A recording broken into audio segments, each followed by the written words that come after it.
అవును పిల్లలు, మనం ఉపవాచకంలో రామాయణం చెప్పుకున్నాం కదండి.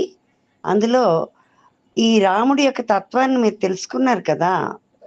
శ్రీరాముడు కష్టాన్ని చూశాడు, వనవాసం చేశాడు, తన భార్య అయిన సీతమ్మను కూడా కోల్పోయాడు.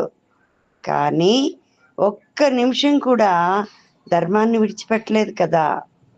బాధలు వచ్చినప్పుడు మనం ఏం కోల్పోతాము? మన బాధలు వచ్చినప్పుడు మాత్రం మనం కోల్పోకూడదు ఆశల్ని. ఉమ్, మనం విలువల్ని కోల్పోతే మనం నిజంగా ఓడిపోతాం. నువ్వు ఈ బాధల్లోని నా నడక చాలా కష్టమవుతోంది, అసలు నా జీవితం ఎందుకు ఇలా నడుస్తుంది అని అనుకోకండి.